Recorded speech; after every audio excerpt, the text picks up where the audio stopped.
Bonjour et bienvenue à l'institution Charmy, au CFP Charmy très exactement à Saint-Martin-d'Air. Nous sommes très heureux de vous accueillir pour ce masterclass avec les DCF, directeurs commerciaux de France, pour la partie grenobloise.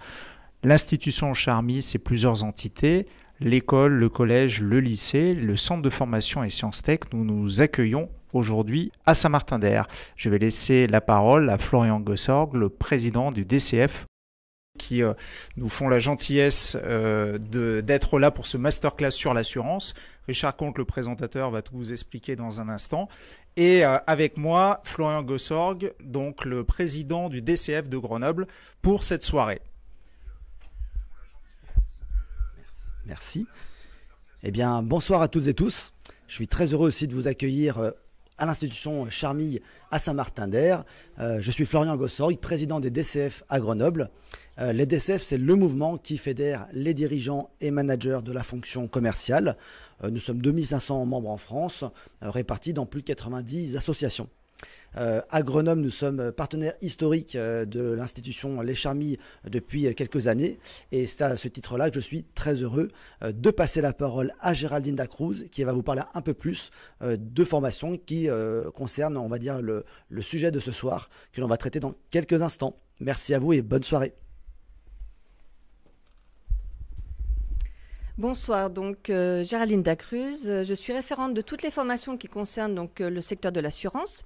Donc le CFP Charmy propose différentes formations en alternance. En l'occurrence donc sur le monde de l'assurance. Il faut savoir que dans le secteur de l'assurance, le marché de l'emploi est très tendu puisqu'il y a plus d'offres d'emploi que de demandes. Pour information toujours, en ce qui concerne les contrats d'alternance, il y a eu une augmentation de 74% entre 2008 et 2019 de ces contrats dans ce secteur d'activité. C'est un secteur qui bichonne ses salariés, pour lequel les salaires sont relativement bons. Et donc, justement, le CFP Charmy propose 3 types de formations. Le BTS, qui est un Bac+2, qui a pour vocation donc de former des techniciens et conseillers dans des activités qui vont être commerciales, de gestion ou techniques en fonction des profils. Un bachelor assurance et banque, qui est un Bac+3, qui a pour but d'approfondir les fondamentaux de l'assurance et la finance. Et on ouvre à la rentrée donc un master, manager des risques et des assurances, qui est un Bac+5, qui est dans le monde de l'assurance aussi, mais pas que, puisque qui dit risque dit forcément assurer ses risques. Et c'est pour ça qu'à la sortie donc de ce type de formation, des personnes seront tout à fait à même de pouvoir, vis-à-vis des clients qu'ils vont rencontrer, conseiller et proposer justement la juste couverture d'assurance. Je laisse la parole à Monsieur Richard Comte. Eh bien, bonjour à toutes et à tous et bienvenue sur ce plateau télé du Centre de formation professionnelle des Charmy à Grenoble. Vous êtes nombreuses et nombreux à vous être inscrites et connectés pour participer à cette première masterclass qui aura lieu sur le thème de la juste couverture d'assurance. Bien sûr, vous pourrez, à l'issue des différents échanges qui auront lieu entre nos 3 invités, poser des questions directement via la chaîne YouTube. Afin de pouvoir vous présenter chacun de ces invités, je vais commencer par Franck Benamou, avocat fondateur et associé du cabinet VBA, basé à Grenoble et spécialisé en droit des affaires, en droit des entreprises, en droit social et en droit du travail. Vous accompagnez entre autres vos clients dans la gestion des projets de création d'entreprise, d'acquisition d'entreprise, de cession d'entreprise, mais également sur des procédures judiciaires devant les tribunaux de commerce. Votre conviction est que la qualité du conseil donné découle de la parfaite connaissance de l'entreprise cliente, ce qui fait donc de VBA de véritables partenaires de leurs entreprises clientes. Vous allez nous proposer tout à l'heure votre définition du juste litige. Yves Penon, bonjour. Durant une première partie de vie professionnelle, vous avez créé et dirigé durant 20 ans une entreprise du bâtiment spécialisée dans le second œuvre. C'est durant cette période que vous avez été agréé par Groupama en tant qu'expert dans la gestion des sinistres. Ce qui vous a amené en 2009, après une année de reconversion et une formation complémentaire, à créer votre premier cabinet d'expertise, puis en 2017, vous fondez ARA, votre deuxième et actuel cabinet d'expertise. Vous nous éclairez d'ici quelques minutes sur la définition du juste litige. Grégoire Saragoussi, bonjour. Vous êtes agent d'assurance pour le groupe Allianz. Après une expérience chez Ernst & Young et associés, vous avez choisi d'être indépendant tout en profitant de l'appui d'un grand groupe d'assurance et vous avez créé ainsi votre premier cabinet. 17 ans après, vous dirigez 2 agences respectivement basées à Crolles et à Gonslin. Vous animez une équipe de 4 collaborateurs et avez multiplié votre chiffre d'affaires par 5. Vous adressez plus particulièrement une clientèle professionnelle, le B2B représentant quasiment 60% de votre activité. Vos clients exercent dans les secteurs du bâtiment, des travaux publics, du commerce ou bien encore des professions libérales. Et vous partagerez avec nos téléspectateurs votre définition du juste contrat en matière d'assurance. Afin de planter le décor de ces échanges, je vais proposer à Grégoire Saragoussi de nous éclairer et de nous expliquer ce qu'est précisément une couverture d'assurance. Alors, Monsieur Saragoussi, je vous propose de garder cette parole et de nous donner votre définition du juste, de la couverture d'assurance. Alors tout d'abord, le juste contrat d'assurance et la juste couverture, c'est d'abord une approche globale du client, de sa parfaite connaissance de son activité et de dérouler une méthodologie de travail qui permette de définir l'exhaustivité des risques.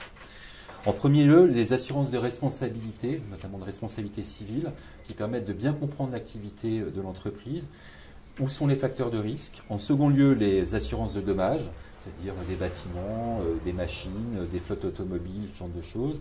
Et effectivement, si on n'a pas une parfaite connaissance de l'activité première de l'entreprise, on ne peut pas comprendre un process de production, on ne peut pas comprendre un process de production d'activité de service, et les deux sont intimement liés. Enfin, en troisième lieu, une chose qui est importante et qu'on a tendance un petit peu à laisser de côté, les assurances de personnes. Il ne faut jamais oublier qu'une entreprise, c'est des hommes et des femmes qui travaillent, et ces hommes et ces femmes, il faut aussi les protéger dans le cadre de leur activité et aussi respecter des contraintes légales qui nous sont imposées par les pouvoirs publics. Donc je vais décliner un petit peu ce que c'est que les assurances de responsabilité. Tout d'abord, lorsqu'on rencontre un client professionnel d'une entreprise, c'est se mettre à la place du chef d'entreprise, et souvent je fais un exercice qui est assez difficile, c'est de pouvoir résumer en quelques lignes l'activité de l'entreprise. Pas avoir un code NAF, ça rime à rien, pas avoir une activité qui soit décrite en 15 pages, non plus ça rime à rien, mais vraiment percevoir et surtout faire comprendre à autrui, et notamment quand on est amené à gérer un sinistre, eh bien que la compagnie d'assurance n'ait absolument aucun doute sur la couverture de l'activité. Après, c'est aussi identifier avec l'assuré potentiel où sont les risques. Ce ne sont pas les mêmes pour un industriel qui produit par exemple des machines, qui produit des objets, qu'un prestataire de service. Les risques ne sont pas du tout les mêmes en responsabilité civile. Donc les uns sont sur les prestations intellectuelles, les autres sont sur la production. On peut avoir ce qu'on appelle une responsabilité civile avant livraison de produits pour les industriels, après livraison de produits, on peut avoir des frais de retrait. Et donc c'est vraiment identifier tous les risques. Quand demain matin un client ou un fournisseur ou un tiers va me mettre en cause, comment je vais répondre à ces attentes d'assurance? Après, effectivement, une fois qu'on a identifié les risques potentiels qu'on peut avoir en termes de responsabilité, c'est adapter les couvertures. Est-ce que j'ai nécessité, comme parfois on peut l'entendre avec certains grands groupes, d'avoir une assurance qui va couvrir 10 millions d'euros de couverture, alors que mon risque réel c'est 1 million? Donc c'est effectivement pouvoir échanger avec le client pour voir quelle est vraiment la réalité du risque et comment on va pouvoir faire du sur-mesure. Après, on peut avoir des assurances obligatoires où à ce moment-là, il faut avoir une approche un petit peu plus spécifique. Je pense notamment aux responsabilités civiles et décennales que décrira l'expert plus tard, qui sont effectivement ces définitions d'assurance en décennale. Il faut être excessivement technique, il faut être excessivement précis. Un maçon, il peut faire des tas d'activités à côté. Si ces activités connexes, il ne les déclare pas, il n'est pas assuré pour. Et donc effectivement, c'est l'échange qu'on a avec l'assureur, où on travaille généralement sur des définitions techniques qui sont celles du CSTB, celles de la Fédération française des assurances, et il faut aller vraiment dans le dur. Et ça, c'est un exercice qui est excessivement difficile, et si on ne le fait pas en amont, on est quasiment sûr d'aller sur la non-couverture et litige. Après, une fois qu'on a vraiment bien enclenché, bien compris l'activité de l'entreprise, il y a une notion qui est essentielle, c'est la visite de risque. Où travaille mon client? Qu'est-ce qu'il fait? Avec quoi il travaille? Avec qui? Avec des machines? Avec des ordinateurs? Comment sont protégées ces données? Comment ses salariés se déplacent? Etc., etc. Et après, une fois qu'on a compris identifier, par exemple, dans une entreprise industrielle, quelle va être la machine la plus risquée si demain elle tombe en panne, si demain il y a un incendie, si demain j'ai un bris. Qu'est-ce que ça va impliquer pour l'entreprise? Comment je vais pouvoir redémarrer? C'est ces questions-là qu'il faut poser aux entrepreneurs. Là, on dépasse certainement le cadre de l'assurance, mais si on pose pas ces questions avant, on est sûr de se planter. Après, effectivement, la question qu'on se pose toujours aussi, c'est j'ai un sinistre total, comment je reprends mon activité? Et là, effectivement, souvent les chefs d'entreprise n'y pensent pas. Et là, on dépasse aussi le stade de l'assureur, puisque le chef d'entreprise, par la connaissance de son activité, dit ben voilà, j'ai tel fournisseur qui est essentiel, j'ai telle machine qui est essentielle, j'ai tel collaborateur qui est essentiel. Comment ils vont pouvoir retravailler rapidement? Parce que le but, ce n'est pas forcément d'indemniser un dommage ou un sinistre, c'est faire en sorte que l'assuré retrouve son activité le plus rapidement possible. Après, on peut décliner les garanties en fonction de ce qu'on a vu sur place. Et je pense que la visite in situ, elle est essentielle pour une bonne couverture d'assurance. On décline les garanties classiques que peuvent l'incendie, le dégât des eaux, le bris de machine, la perte d'exploitation. On en a beaucoup parlé avec les histoires de Covid. La perte d'exploitation, c'est toujours consécutif à un dommage. C'est jamais suite à une pandémie. C'est toujours suite à un dégât des eaux, suite à un vol, suite à un incendie, suite à un bris de machine. Là, le rôle de l'assureur, il est là. Et il doit jouer pleinement, il doit identifier ces risques-là et comment on redémarre l'activité de son client. Après, il n'y a pas forcément une activité d'exploitation ou de production. Par exemple, si on prend des activités de service, un cabinet d'avocat, par exemple, il n'y a absolument pas nécessité d'avoir une perte d'exploitation. En revanche, on pourra avoir des frais supplémentaires d'exploitation. Mon cabinet d'avocat il brûle, et bien qu'est-ce qui se passe? J'ai besoin de me reloger. J'ai peut-être besoin d'avoir de l'argent pour pouvoir payer des télétravailleurs, de l'équipement informatique, du réseau. Donc effectivement, c'est quelque chose que par échange, par discussion, en fonction des métiers, en fonction du sur-mesure, on arrive à voir ensemble. Et donc, effectivement, l'ajustement des montants de garantie se font en fonction des activités, et pas l'inverse. Enfin, quelque chose qu'on voit de plus en plus, et qui est un risque qui arrive et sur lequel aujourd'hui, beaucoup d'assureurs, et moi le premier, on est en défaut de conseil, c'est le risque cyber. La cyberattaque, j'étais en liaison pas plus tard que cette semaine avec un cabinet d'expertise où je m'étonnais du fait que l'expert ne soit pas allé chez mon client assuré pour un risque professionnel. On sait, le cabinet d'experts nous a tout ça expliqué qu'il s'était fait hacker. Donc plus de rendez-vous, plus d'accès au dossier client. Ils étaient dans le noir total.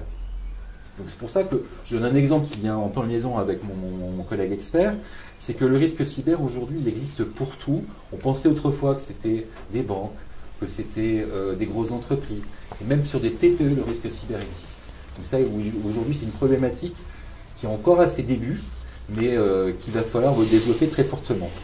Et après, on va dire tout ce qui est assurance obligatoire. Bon, je vais aller très très vite pour tout ce qui est véhicules terrestres à moteur, les flottes automobiles, et effectivement aussi les professions réglementées. Effectivement, s'ils ne montrent pas leur papier d'assurance, qu'on soit expert comptable, avocat, assureur, médecin, eh bien on est obligé d'être assuré. Voilà. Après, une fois qu'on a parlé de ce qui permet de produire des prestations de services, de produire des biens. Il faut aussi avoir une approche sur les hommes. Les hommes sont aussi importants que le reste. Donc il faut répondre déjà aux couvertures obligatoires, que sont les collectifs santé, les collectifs prévoyance en cas d'arrêt de travail, que ce soit ceux des salariés, ceux des dirigeants. On doit répondre à des cahiers des charges qui sont précis et qui sont souvent mis à jour très régulièrement par les conventions collectives nationales. Et puis aussi envisager, malheureusement, le décès du dirigeant. Ça, c'est une question qui est excessivement difficile à aborder. Qu'est-ce qui se passe si le dirigeant décède? C'est les ayants droit, qui sont généralement le conjoint et les enfants, doivent normalement percevoir la valeur de l'entreprise en cash. Est-ce que l'entreprise, au jour du décès du dirigeant, a les moyens de payer le cash pour rester maître de son destin face aux héritiers qui sont tout à fait, qui ne doivent pas être lésés de leurs droits? Donc en fait, vraiment, dans l'approche, c'est vraiment de situer en risque professionnel l'entreprise l'ensemble des problématiques, d'en discuter, d'expliquer les garanties, de savoir à quoi ça sert, quel prix on met et surtout quelles sont les priorités. Merci. Je vous propose de garder la parole en nous donnant votre définition du juste contrat d'assurance. Alors le juste contrat d'assurance, moi, quelle que serait ma définition, c'est pas quelque chose qui serait, comment dire, juridique. Ce serait d'abord écouter, comprendre, retranscrire la juste activité, la juste couverture d'assurance à son juste prix. Après, ce serait identifier les risques, les prioriser les mesurer, les couvrir, faire preuve d'actes de prévention et mettre en œuvre les solutions de redémarrage et de bon fonctionnement. Pour moi, si je dois conclure, le juste contrat doit s'adapter en fonction de l'évolution de l'activité. Ce n'est pas quelque chose qui est gravé dans le marbre. Les investissements des y concourants, puisque ça change sans arrêt, mais aussi des personnes indispensables pour la bonne pérennité et la bonne continuation de l'activité de l'entreprise. En décembre 2019, le télétravail concernait à peu près 3,5% des entreprises en France. Fort est de constater que le même sondage a été fait il y a quelques mois et il est monté à 34%. Et dans le même temps, les tentatives de hacking, si vous voulez, ont augmenté de 30 000%. Quelle incidence est-ce que ça a pu avoir sur votre activité? Alors, moi, je dirais que sur mon activité personnelle, comme je suis orienté surtout sur des TPE et PME, je n'ai pas eu remarqué de sinistre à ce niveau-là. Je n'ai pas été impacté à mon niveau. J'ai eu quelques sinistres, mais vraiment très bénins. Et le télétravail n'a pas eu de conséquences aujourd'hui. En revanche, même pour un particulier, on a une solution chez Allianz effectivement de télétravail et on pourrait aussi être envisagé, pourquoi pas, mais là ce serait peut-être l'avocat qui pourrait nous apporter des éléments de réponse. Qu'est-ce qui se passe si un salarié se fait hacker sur sa propre habitation? Où est sa responsabilité? Moi aujourd'hui, j'ai pas de réponse. Eh bien, merci pour cet éclairage, Monsieur Penon. Pouvez-vous nous définir ce qu'est le juste sinistre? Donc, merci de me donner la parole. Donc, le juste sinistre passe par le biais d'une expertise.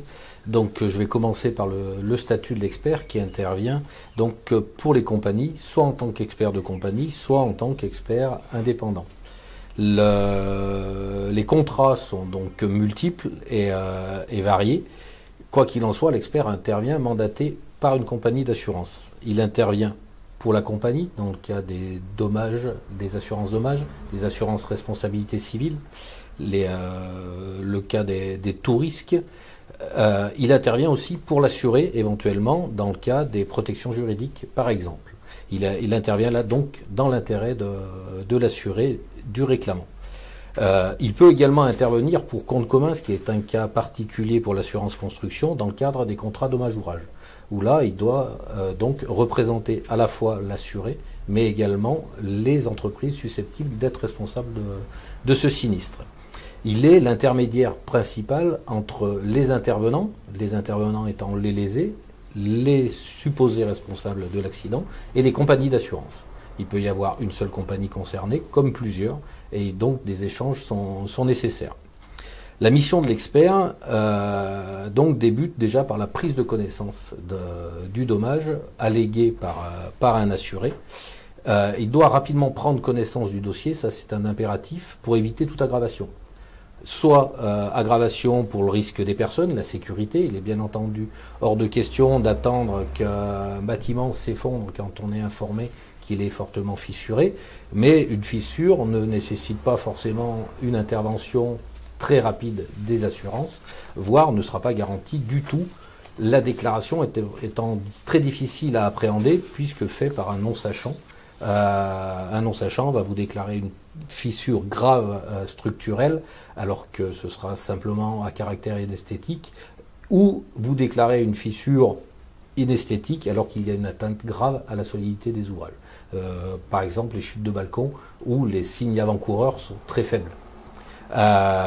Donc l'expert a pour premier rôle de vraiment prendre connaissance, d'appréhender son dossier très rapidement. À partir de là, il doit prendre connaissance des intervenants susceptibles d'être concernés. Est-ce qu'on est sur du dommage? Est-ce qu'on est sur du dommage au tiers? Est-ce qu'il y a des intervenants responsables immédiatement? Dans le cadre de l'activité construction, les garanties décennales sont dites obligatoires. Et là, les contrats sont particuliers puisque les constructeurs sont réputés responsables. À eux de prouver qu'ils n'y sont pour rien. À l'inverse, en responsabilité civile, on s'est tous fait accrocher sa voiture, subit des dommages avec parfois une personne qui est bien gentille, qui laisse son numéro de téléphone, et malheureusement trop souvent avec quelqu'un qui est parti, on n'a plus que nos yeux pour pleurer, et on fait notre déclaration à l'assurance avec un risque de franchise applicable et de responsabilité dans cet accident.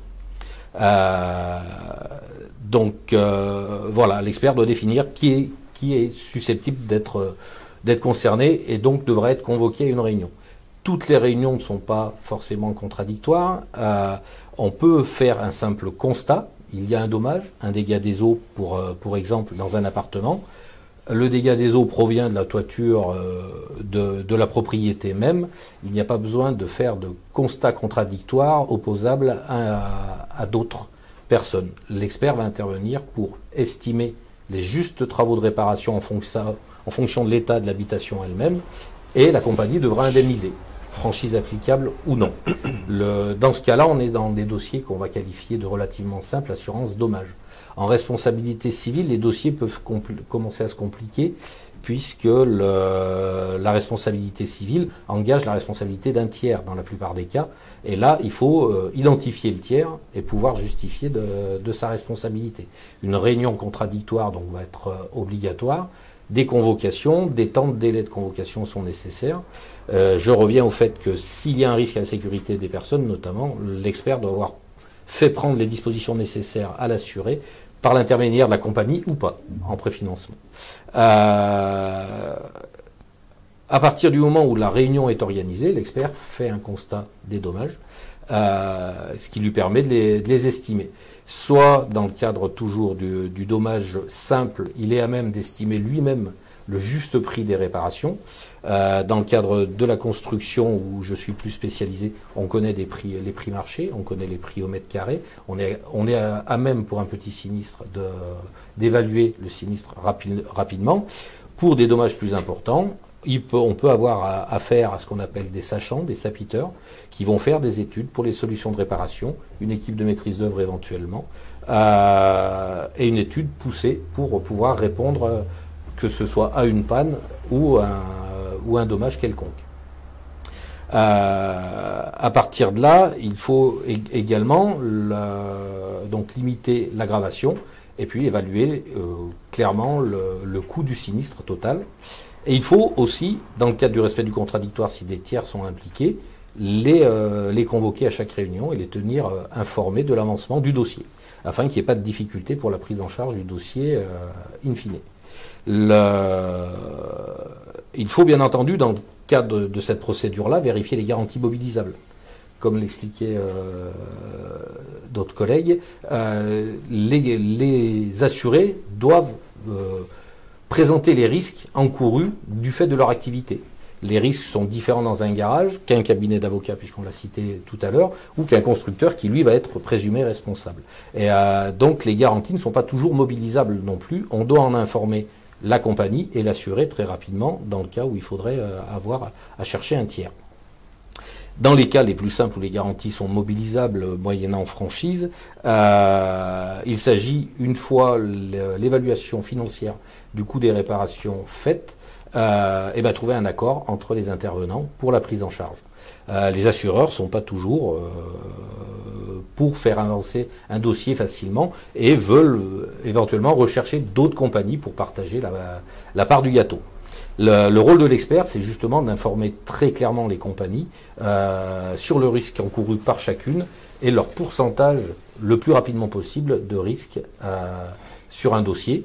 L'évaluation du quantum à l'ouverture du dossier aussi très importante et souvent demandée par les compagnies. À partir de là, l'expert informe donc la compagnie qu'il représente et, suivant les cas, l'assuré ou non. Il peut intervenir uniquement pour la compagnie ou intervenir pour l'assuré. Malgré tout, il doit toujours à minima rechercher le dialogue entre chacun des intervenants afin d'éviter toute dérive du dossier. Pour les dossiers compliqués, une dérive, l'issue amiable n'est pas toujours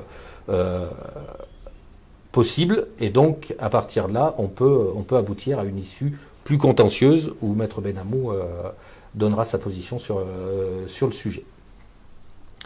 Voilà les grandes lignes du juste sinistre. Le rôle de l'expert, c'est d'indemniser à juste titre, évaluer le montant exact dû à l'assuré pour un sinistre justement évalué et existant. Merci. On entend souvent parler des délais d'instruction des dossiers de sinistre. Au regard de votre expérience, quelle est la durée moyenne d'instruction d'un dossier? Alors, il y a peu de délais imposés aux compagnies d'assurance ou aux experts dans l'instruction de leur dossier. Aujourd'hui, on a tous connu la période Covid, le télétravail qui a prolongé énormément l'instruction des dossiers. Malheureusement, des délais réglementaires, il y en a très peu.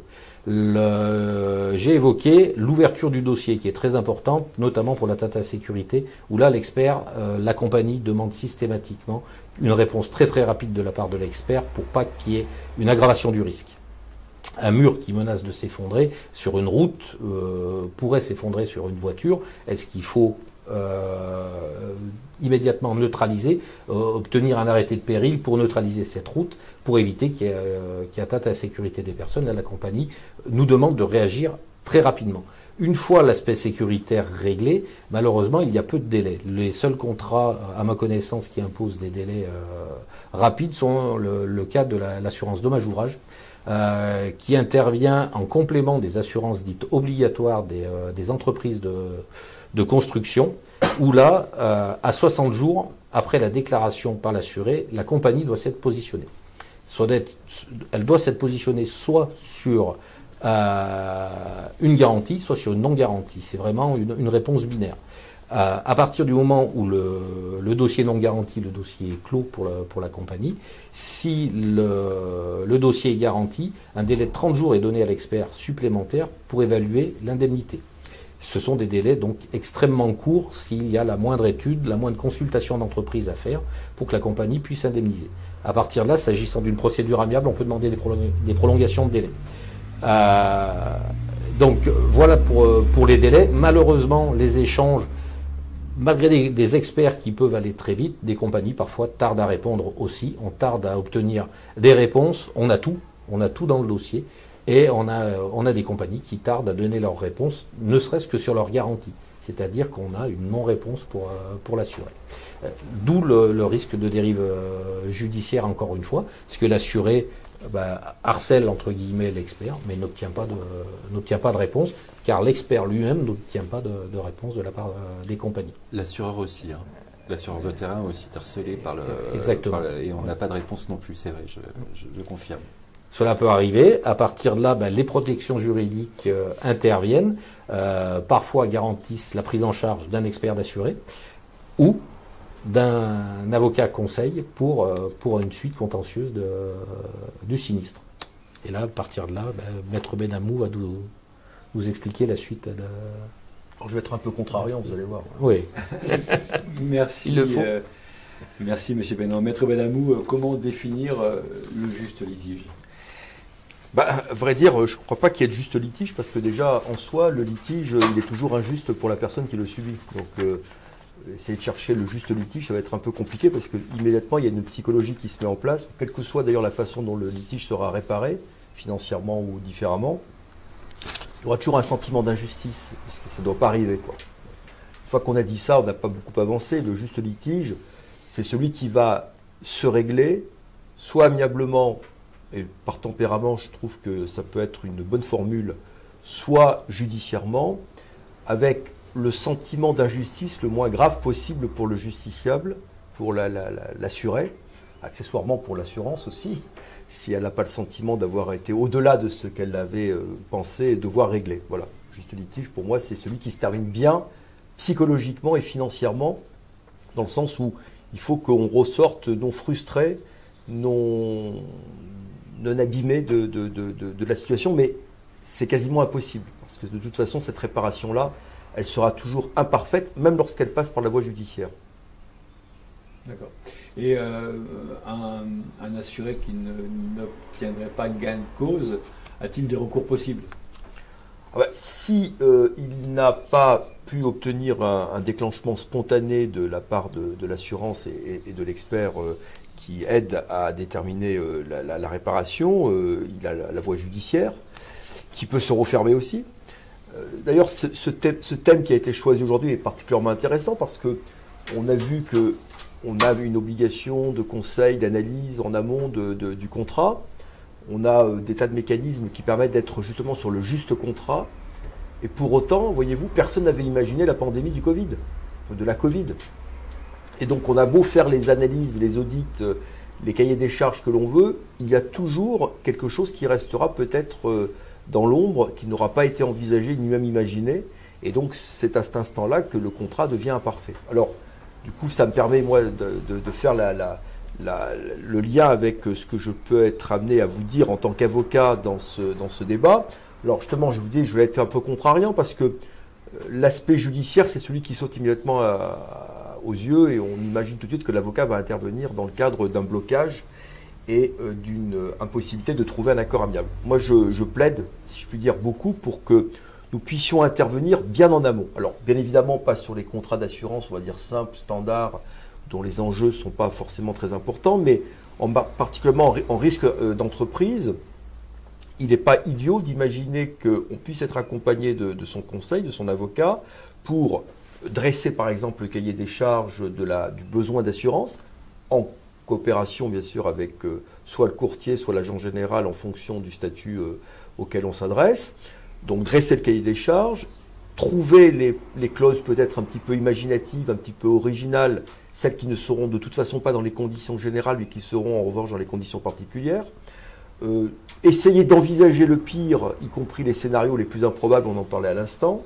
Et puis ensuite, tenter de rédiger, avec ou pas l'assurance, quelques types de clauses. Alors ça paraît extravagant comme ça d'imaginer ce rôle-là, mais ça se fait. Ça se fait encore une fois pour des dossiers qui méritent bien sûr la mobilisation d'éléments un peu extraordinaires que la police d'assurance un peu classique. Voilà. Donc ça, c'est notre rôle. Ensuite, on a un deuxième rôle, une fois qu'on a évacué la problématique de l'amont du contrat, c'est en quelque sorte après la survenance d'un sinistre ou d'un litige.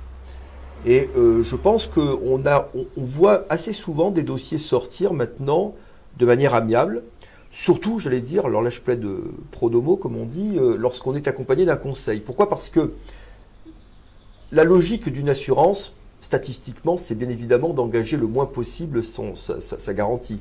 C'est un business model qui consiste en fait à ne pas être systématiquement appelé en garantie et à être le plus souvent en dehors de la question. Mais elle n'est pas non plus totalement... elle souhaite éviter le contentieux, la plupart du temps, en tout cas souvent, et pour qu'on puisse avoir une quelconque chance d'obtenir un accord amiable dans le cadre des procédures d'abord qui se déclenchent amiablement, il n'est pas idiot d'avoir un conseil avec soi parce que ça permet de laisser planer l'hypothèse de la suite. Et la suite, ça sera effectivement la suite judiciaire. Alors, on obtient de bons résultats dans les négociations, souvent parce que les assurances sont convaincues que leur responsabilité de toute façon est engagée, en tout cas que la garantie est mobilisable, et souvent avec l'aide des experts, qui sont pourtant les experts d'assurance la plupart du temps. Il est rare que l'assuré se fasse accompagner par son propre expert. On peut l'avoir dans les protections juridiques, mais enfin c'est quand même des cas assez réservés. Même avec l'expert de l'assurance, on arrive à obtenir des négociations, des protocoles d'accord et une indemnisation assez conforme. Alors, avec l'idée que lorsqu'on est dans cette phase-là, on va forcément avoir le risque, ou en tout cas le résultat, d'avoir une indemnisation peut-être un peu en dessous de ce que l'on aurait pu imaginer dans une voie judiciaire, mais on a un gain formidable, c'est le temps. Parce que je ne vais pas vous apprendre quelque chose en vous disant que lorsqu'on part en judiciaire, on part forcément pour plusieurs mois. Alors les délais se rétractent actuellement parce que les juridictions sont en train de vider les stocks et elles travaillent de plus en plus vite et bien. Mais on est quand même parti minimum sur des procédures d'1 an, 1 an et demi, voire 2 ans. Bon. Et donc ce delta de temps, il a aussi un coût. C'est-à-dire qu'on peut imaginer que, moyennant quelques concessions, on puisse arriver à un accord avec l'expert et avec l'assurance. Et puis arrive l'hypothèse où on n'arrive pas du tout à trouver d'accord, c'est fréquent quand même, hein, ça reste encore fréquent, et bien donc dans ces conditions, on est amené à engager les procédures judiciaires, qui commencent la plupart du temps par une expertise dite judiciaire. C'est-à-dire que ce qu'on n'a pas réussi à faire sous la houlette d'un expert amiable d'assurance, on le fait à travers une expertise judiciaire, donc dans notre jargon, on dit qu'on saisit désormais le tribunal judiciaire en référé sous le fondement de l'article 145 du Code de procédure civile. Ça a pour objectif en fait de demander au tribunal de nommer un expert judiciaire qui est par définition totalement indépendant des parties, tant de l'assuré qui est en demande que de l'assurance, qui va donc faire le même travail que l'expert d'assurance, mais avec cette fois-ci la casquette d'avoir été nommé par le tribunal, et va rendre, au bout de quelques mois, malheureusement, parfois c'est un peu long, un rapport, après qu'il y ait eu toute une procédure organisée d'échanges contradictoires, de réunions contradictoires, de ce qu'on appelle dans notre jargon de note aux parties, quand c'est l'expert qui s'exprime, et de dire, lorsque c'est l'avocat qui s'exprime en commentaire des pré-rapports et autres notes d'expertise, pour arriver ensuite à un rapport d'expertise définitif. Et c'est sur la base de ce rapport définitif, qui a donc été l'objet d'un accompagnement également de l'avocat avec son client, eh bien, on peut de nouveau arriver à une hypothèse de négociation, puisque à la lumière et à la lecture du rapport d'expertise, la compagnie d'assurance peut se dire, cette fois-ci, je suis un peu coincé. Donc il va peut-être falloir que je mobilise la garantie que je n'avais peut-être pas voulu mobiliser dans un premier temps. Et on arrive parfois à des accords, en contradiction avec l'avocat par exemple de la compagnie d'assurance, pour aboutir à l'accord qu'on n'a pas pu obtenir un an avant. Bon. Et puis si vraiment on n'arrive toujours pas à l'accord et que la garantie est pour nous, selon notre analyse, mobilisable, eh bien on va de nouveau devant le tribunal cette fois-ci, mais pas dans le cadre d'un référé, mais d'une procédure au fond. Et on va demander en fait de tirer les conséquences du rapport d'expertise, tant en termes de responsabilité et de mobilisation de la garantie que de fixation du quantum du préjudice, puisque l'expert aura non pas donné un avis juridique, mais aura donné un avis technique d'abord, et ensuite un avis comptable sur le chiffrage la plupart du temps du préjudice, et on demande au tribunal tout simplement de liquider, en tout cas de tirer les conséquences du rapport. Voilà. Et dans ce cadre-là, de nouveau une procédure que l'on arrive maintenant à contracter, surtout si on a un rapport particulièrement clair et limpide, on a des procédures un peu accélérées, qui sont des procédures à jour fixe, qui permettent parfois, alors dans certaines circonstances, parce que si des confrères m'écoutent, ils vont dire il est en train de dire n'importe quoi, donc je relativise immédiatement le propos, mais on va dire que dans certaines circonstances, on peut quand même accélérer aussi un certain nombre de procédures. Ce n'est pas toujours l'enlisement pour 5 ans que tout le monde se rassure. Et je vous dis encore une fois, parfois, y compris dans le cadre de la phase contentieuse, tirant les conséquences du rapport d'expertise, on arrive des fois même à trouver des accords intermédiaires, puisque à un moment donné, si vous voulez, l'assurance va probablement faire l'analyse de son propre risque et enfin pouvoir faire une proposition que l'on va considérer comme, en tout cas, si ce n'est pas honnête, loyale. Voilà. Merci à tous les trois pour ces éclairages sur le juste contrat, le juste sinistre et le juste litige. Ce que je vous propose à présent, c'est qu'on prenne connaissance et qu'on réponde aux questions de nos participants. Alors, si je ne tombe pas d'accord avec mon assureur, est-ce que je peux moi-même missionner un expert? Et quel est le processus? Alors là, tout va dépendre du contrat. Quand il y a un désaccord, tout va dépendre du contrat de l'assuré. Quel type de désaccord? Dans quel cadre? J'interviens essentiellement en construction, donc sur des garanties dites obligatoires qui sont parfaitement cadrées. Un contrat dommage va être beaucoup plus large en termes de garantie, avec des franchises applicables non applicables. Moi, j'aurais tendance à parler de la protection juridique, qui est souvent rattachée à un contrat multirisque habitation, à un contrat d'assurance voiture. Des protections juridiques sont rattachées à des cartes bleues également. Et donc, il faut se rapprocher de tous ces contrats-là pour savoir si une garantie existe à ce niveau-là pour pouvoir faire intervenir cette protection juridique qui mandatera qui prendra en charge soit totalement, soit en partie les frais d'un expert qu'on appelle expert d'assuré, soit voire même les honoraires d'un avocat conseil pour discuter avec l'assureur avec qui on est en désaccord. D'accord. Après, si je peux me permettre de rajouter, dans la plupart des contrats professionnels d'entreprise, quand on a un risque total ou un sinistre très lourd, au titre, des pertes de nos contrats, les experts d'assurés peuvent être payés par le contrat de l'assuré. Et souvent, moi, quand j'ai eu affaire à des sinistres très lourds, que ce soit des incendies, ce genre de choses dans l'entreprise, de manière systématique, on a l'expert de la compagnie et l'expert d'assuré. C'est systématique. Je pense que c'est une très bonne chose, parce que souvent, les experts d'assuré avec les experts des compagnies, justement, évitent d'arriver sur le terrain du litige. Ce sont des gens qui ont les mêmes compétences, les mêmes formations, et qui généralement essaient de faire avancer dans le bon sens le sinistre. Et nous, en tant qu'intermédiaire, en tant qu'assureur, le risque que l'on a, c'est que si ça se passe mal, on perd le client. Donc on perd du chiffre d'affaires. Donc on n'a aucun intérêt à ce que ça se passe mal. Donc on veut que ça se passe bien. Et souvent, les experts d'assurés ont quelque chose qui est excessivement positif parce qu'ils savent retranscrire ce que demandent les compagnies d'assurance. Et pour ça, c'est vraiment très très utile. Et très souvent, l'intermédiaire d'assurance travaille main dans la main avec l'expert d'assuré et l'expert de sa compagnie. Et c'est très bien comme ça. Je peux rajouter quelque chose? Bien sûr, je vous en prie, monsieur.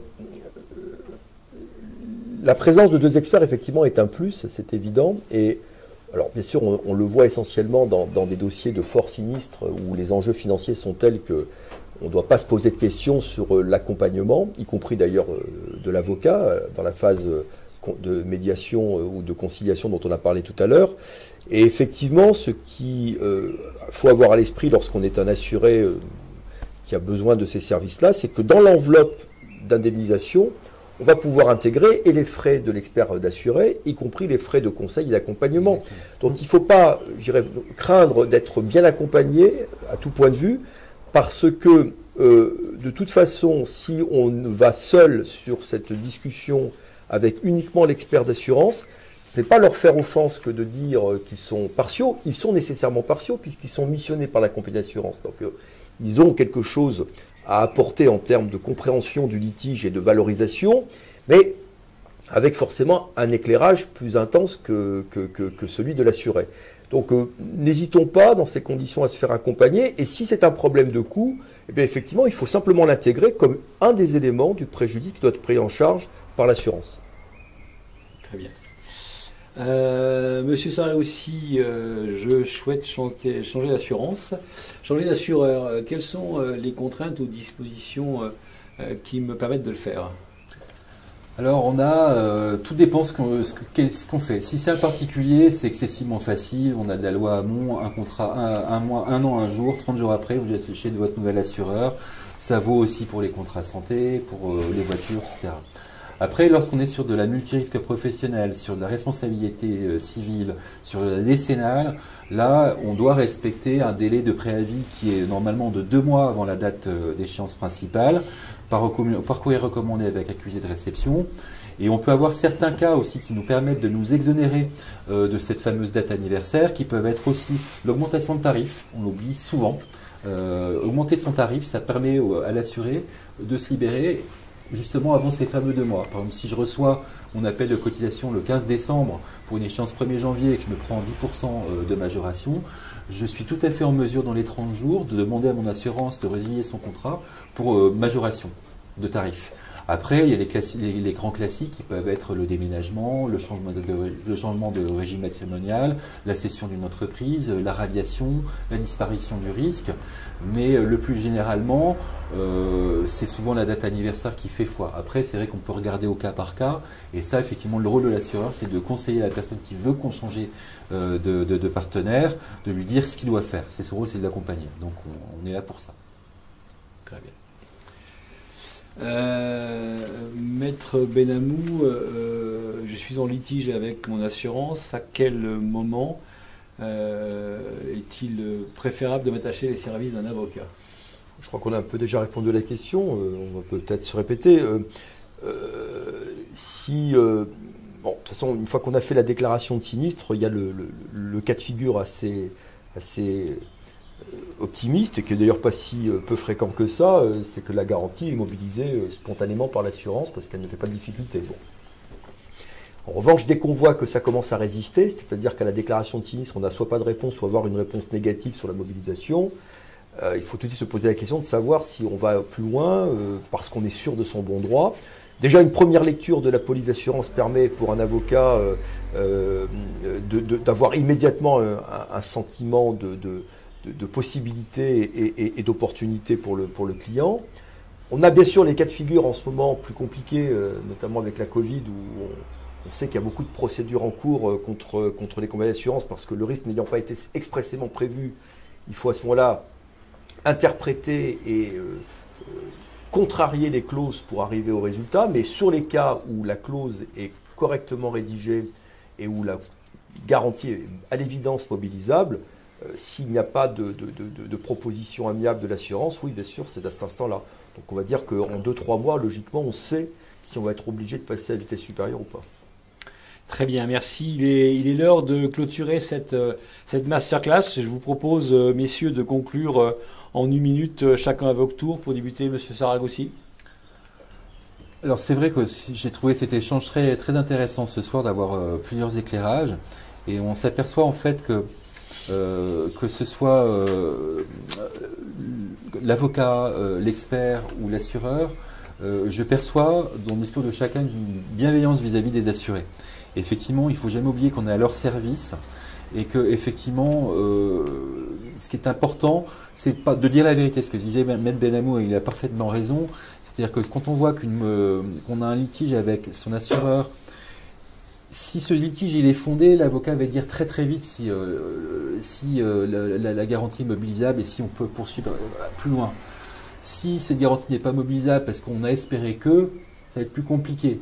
Et puis, il ne faut pas oublier aussi, c'est qu'en tant que professionnel, un assureur, moi le premier, je peux être mis en cause aussi en défaut de conseil et je peux être aussi impliqué moi-même, comme n'importe qui, comme tout justiciable, en responsabilité civile.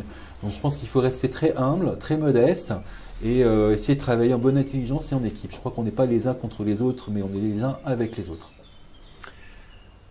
Monsieur Benon. Oui, je vais rejoindre les propos de M. Saragoussi.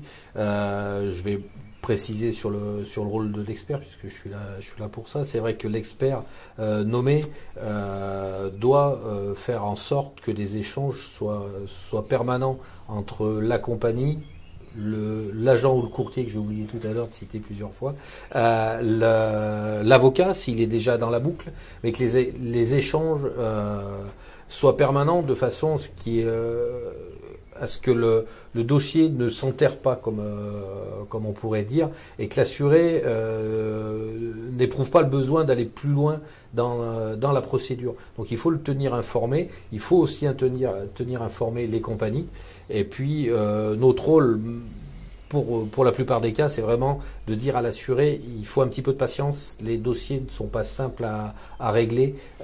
C'est pas parce que l'enjeu est relativement faible que le dossier est très simple à régler.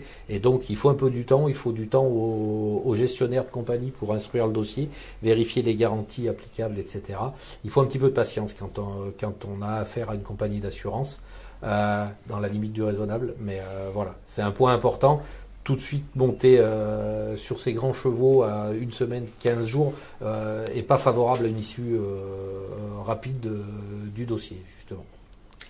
Maître Benamou. En message compris, et pour la clôture, je vais donner un conseil gratuitement, en plus pour un avocat, vous voyez, c'est assez rare.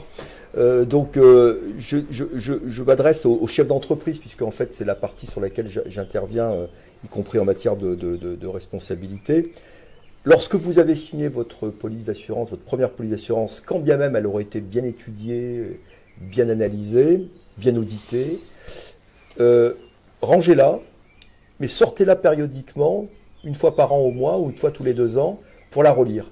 Parce qu'avec l'expérience de la création d'entreprise ou du développement de l'entreprise, avec le recul, vous allez voir que certaines clauses qui vous paraissaient finalement assez banales à la signature du contrat vont devenir beaucoup plus éclairées en cours d'exercice.